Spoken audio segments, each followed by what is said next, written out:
As we've shown, it's pretty easy to summarize your data from month to month in Power BI. In the case of our financial data, we just build the date table and add some measures where we sum our transactions, then create a chart where we plot the months on the axis and put the measures on there. But sometimes we want our analysis to go deeper. Sometimes we have questions like, how much money did I spend last year compared to this year? How did my expenses in March compare to those in April? What was the running total of my income as of a certain date? These are questions that Power BI and DAX are able to answer through the magic of time intelligence functions. Time intelligence functions are very powerful and useful in almost any industry or setting because they allow you to evaluate your data over different time periods and perform comparisons.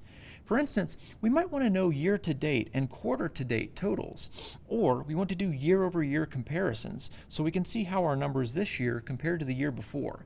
These might sound difficult to calculate, but DAX actually makes it very easy. And a major reason why it's so easy is because we built our date table earlier in this exercise. Most time intelligence functions in DAX require a date table with a continuous sequence of dates. DAX needs to be able to evaluate your data and say things like, as of January 7th of this year, your total expenses were $750, even if you didn't have any transactions on January 7th. The date table allows our time intelligence functions to make those kinds of calculations. So, to quote one of the great Power BI wizards, Patrick LeBlanc, in every single one of his YouTube videos, you know how I like to do, instead of all this talking, let's head over to my laptop. This video is going to be heavy on the DAX, so stick with me. We're going to go to our Home tab and click New Measure, and we're going to write a formula to calculate our total expenses year to date, or YTD for short.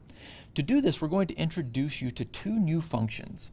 Let's first start by writing that we'll calculate our expenses measure, and then we're going to add a calculate table function. Calculate table takes whatever table you give it and allows you to filter it in some way. So it's very similar to the calculate function we've used before. Then, within that calculate table function, we're going to add our first time intelligence function, which is dates YTD.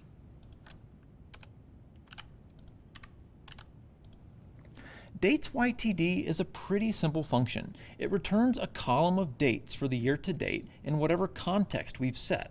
So with the year 2019 selected on our slicer, if we point this formula at our date table, it will return every date from January 1st to December 31st of 2019.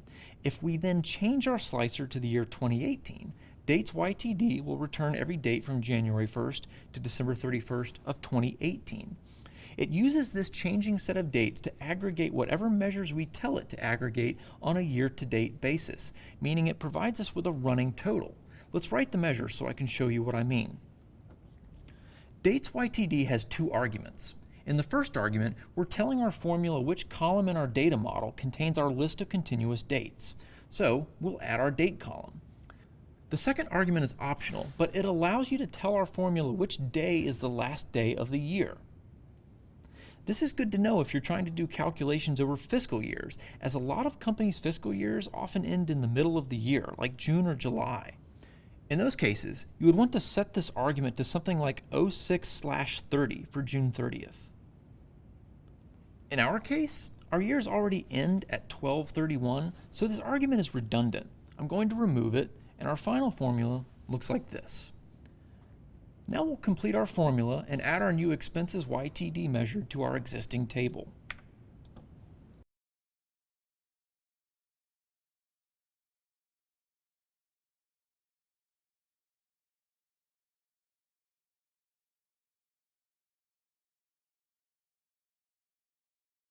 The result is kind of interesting. We can see how the numbers add up. For example, if we add our January expenses to our February expenses, we'll get the year-to-date total of $3,691.03. And this continues all the way until the end of September, when our expenses YTD shows a total of $27,598, which matches the sum total in our expenses column. So the measure is working perfectly, except for the fact that it's displaying numbers for October, November, and December, which are months that don't have any data for 2019. DAX is exactly correct here because that is indeed our year-to-date total in this data set. But it looks weird, doesn't it? To illustrate the weirdness even better, let's add an area chart to our report. Area charts are very similar to line charts, except they shade the area underneath the line. Area charts also come with a stacked version, so you can stack totals on top of each other, which is something line charts can't do. Here we don't need to do any stacking, so we're just using the basic area chart.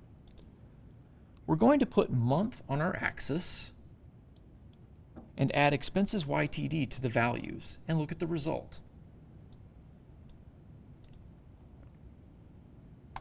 Notice how the chart goes all the way to December, which is good, but it displays our YTD total for those months as well. Wouldn't it be great if there was a way to tell our DAX formula to hide those future months? Well, we actually already built in a way to do this in our earlier video when we made all our calculated columns on the date table. We made one calculated column called Dates with Transactions, which returns true if the date is lesser than or equal to our most recent transaction date, and returns false if the date is greater than our most recent transaction date. We did this to provide a way of distinguishing future dates from past and present dates. And all we need to do here is add a line to our DAX formula to filter that column on true.